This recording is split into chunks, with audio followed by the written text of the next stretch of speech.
guys, I'm Julia. If today is your first time of coming across my channel, you are welcome.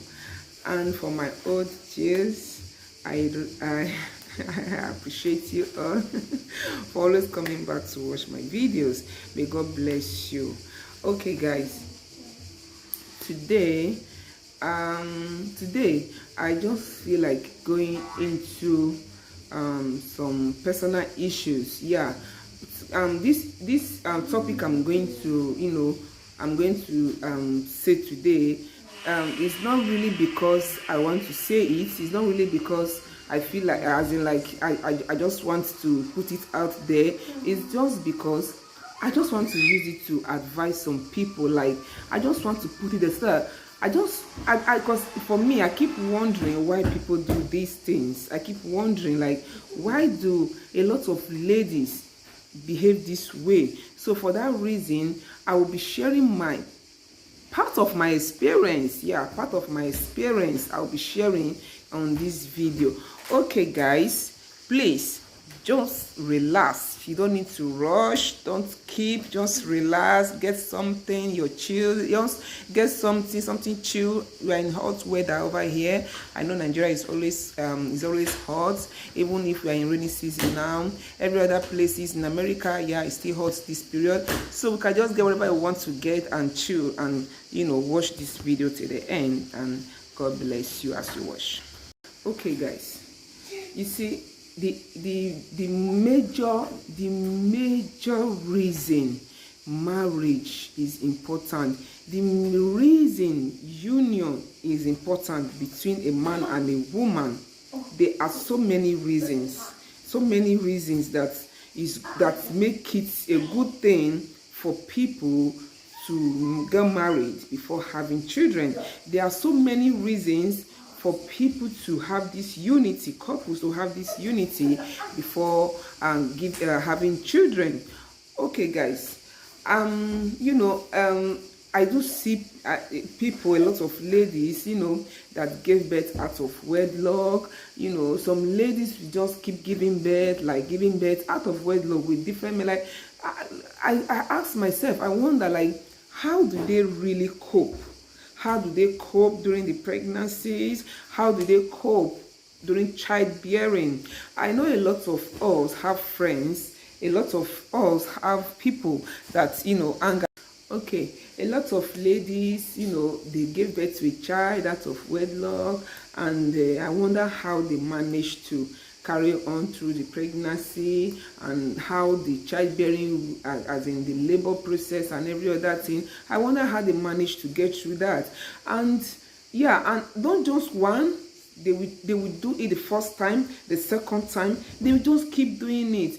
And these things they are doing, it is something that is giving most of these guys courage for them to keep neglecting a lot of women.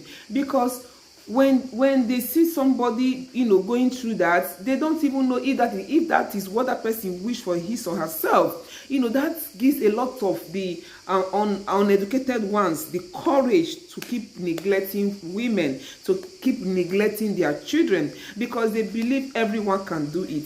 If I can do it, doesn't mean that you can do it. If you can be able to survive it, doesn't mean that I can survive it, because we are different people, we are different persons, we are not the same person. We have individual character, strength, and every other thing. So we should, like, I believe that the way most of our ladies do these things give these men the courage to keep neglecting children and mothers, which is very, very bad. Because all these things we are doing, we would think maybe we are doing it because we want to hurt one another as an adult, but we don't always think about the children that are involved. We don't always put them put them as a priority, because they're supposed to come first before we take our decision. We should decide, we should think about them, we should reason about their well-being, their emotion, their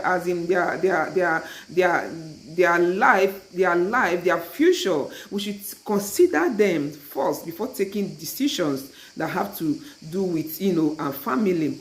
Okay guys, I'll be making a short example of myself, how I felt when I was in that shoes, because it was a terrible moment for me, a terrible period. That at that particular period, I keep asking myself, how do these people cope? How do they survive it? How do they manage to go out of it? Like, how will you just keep doing this over and over and over again? Are you getting me? Okay, guys, let's get started. You see, when I was pregnant of my last child, and when I was 7 months, and I have to be alone because because my man said he need to travel, he need to leave the country to elsewhere, to work. So he need to leave the country we were living. So as a married woman, I was living alone with my children. I was living with my children, and I was pregnant. So when it got to a point, at they at the hospital, they then tell me that I'm going to deliver. They're going to deliver me with a cesarean, an operation. So I wasn't. I actually, I do not have problem with that. There's nothing wrong with it actually. But what I picked wrong in that information was when they said after the delivering they are going to take away my wound. And when the doctor told me that on that visiting day, I was like, hello, I can't. Why will you take it out? They said because they don't want me to, give birth again.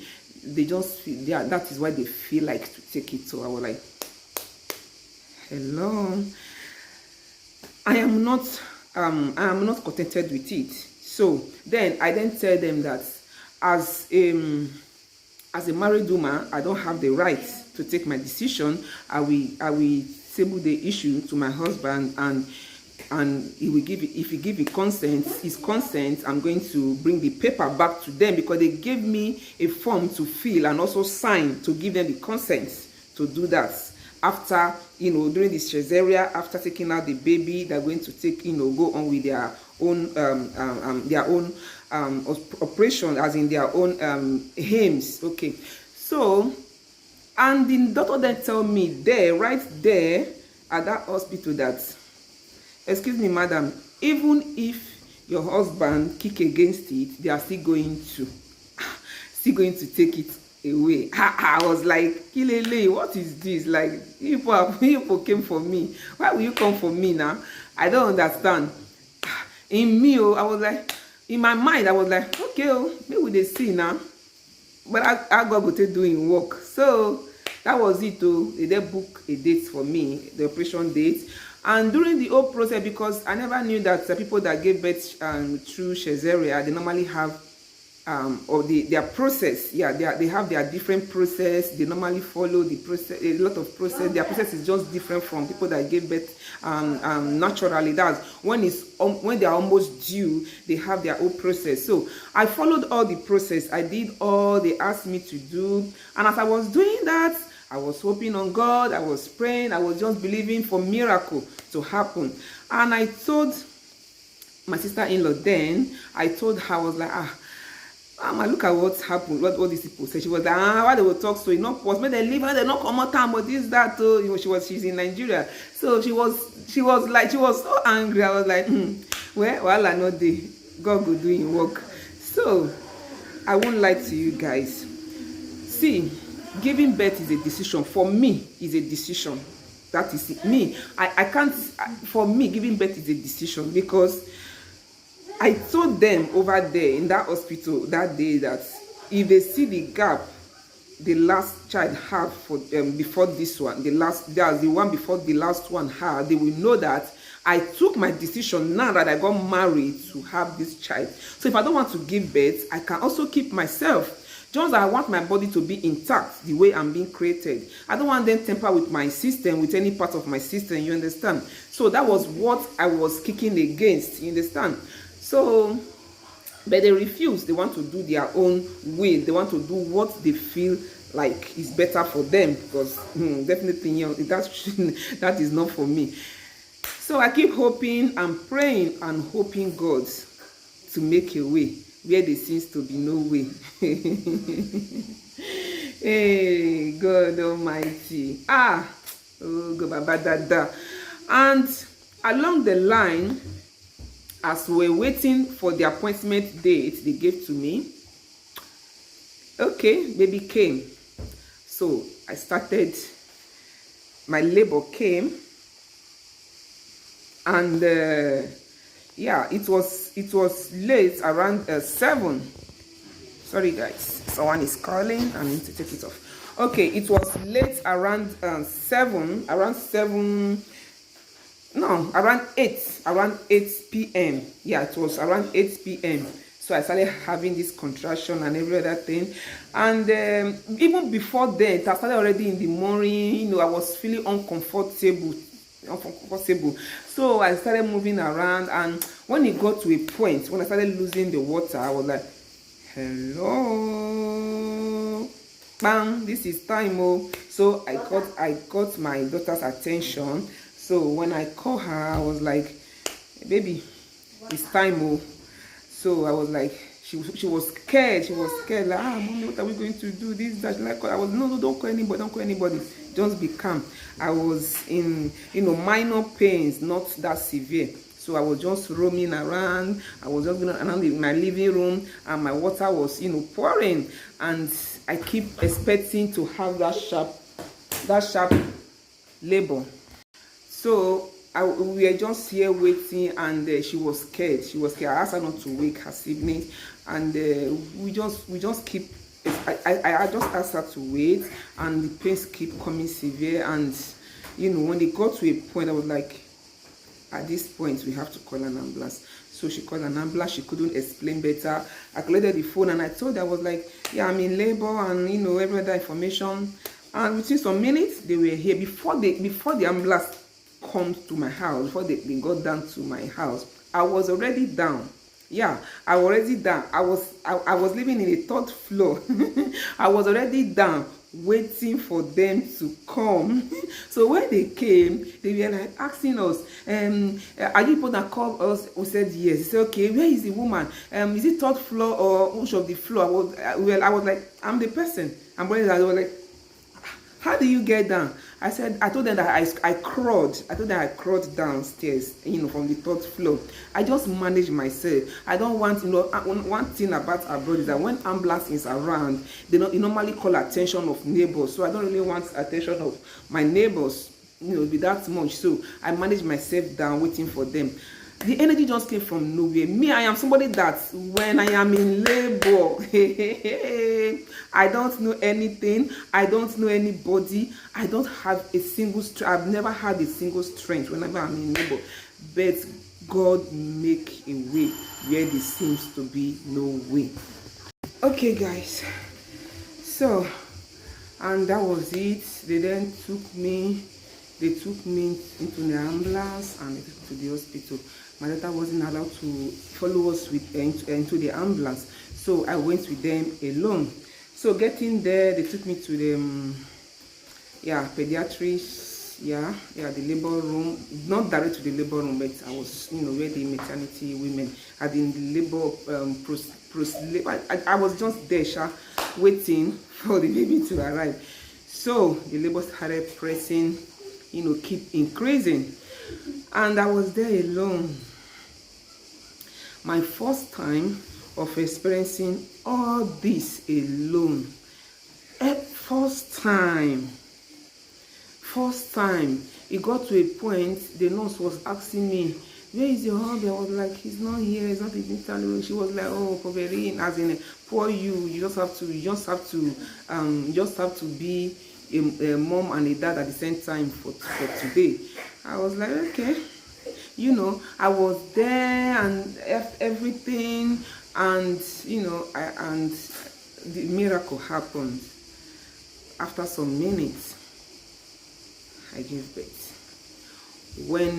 After some minutes, I couldn't resist the labor, and I pushed. I didn't even wait to get into the labor room. I didn't even wait. They were busy pushing me to they were holding me that I should hold on, pushing me to the labor room. I could not even wait. I just have to remove the hand, the nurse's hand. I removed her hand, and that was how I gave birth. And it was a miracle. It was a miracle. It was a miracle because they have their own special plan, but God have a wonderful plan. Okay, that is for a believer. That is for a lover of Christ. I keep wondering, okay, with all my experience during that period I was alone, I don't want to include my kids because they are children and they were still minor then, so I don't want to include them. Okay, imagine how these girls, how they managed to cope, giving birth anyhow, here and there, single-handedly. I know they have friends. Yeah, maybe with their friends it make it easier for them because me, I'm just in my own world and my children's world alone. So that's, that keep coming to my mind. Was like, how did these people cope? Let me even come out here and ask, how do they manage to survive? How do they cope? How do they do it? And with all this, even after giving birth, my son have to stop school for like 2 days because he have to keep bringing 1 or 2 things for me. For me, I wasn't happy, inconveniencing his study. I wasn't, because it wasn't a good thing. But I don't need somebody. I need someone to be there for me. You understand? So please, you ladies should stop giving guys the impression that you can do all. You stop giving them that impression. Stop giving them that authority to take away your joy. If somebody is not ready, let that person go. You don't have to put yourself in pains because you want to be mother of this or mother of that or mother of nation. No. You can only be mother to a child when you have the right person that will be your supporter, that will be by your side. It's a painful experience. I'm saying it's a painful experience. You guys should stop giving people impression that all is just okay, they're doing it by yourself. The fact is that it has never been okay. Even with 2, it has never been talk of with just 1. And all these things start recently, which all these ladies started developing. So we say they just want born all their children once, then they will just, like, I don't understand. Okay, after having the whole children, then you start living single-handedly with them and start misbehaving around the whole world, polluting everywhere up and down with unnecessary infection. Is that what you're trying to tell people? If you want to have kids, get married. Get married to someone that is responsible, that is ready to be your husband, and have your peace and have as millions and thousands of kids that you want. The fact is that this topic, this video, is to tell us that most of us are the one giving these guys the impression that we are ready to suffer, that we are here to carry their unnecessary cross. Okay, guys, please, let's be watchful and let's try to choose what is good for us, and let's be happy out there. May God bless us all, and please try to stick with God. He is the only way. Like, there's no any other way. It's only God. If you have this relationship with God, you will not want to have any other friend. You are going to make him your best friend, your everything, because he is the only way. He is the key. He's just everything. He has been everything to me and my household, and he will continue to be. Thank you guys for watching, and stay blessed. May God bless you all. Okay, and stay tuned, and bye-bye.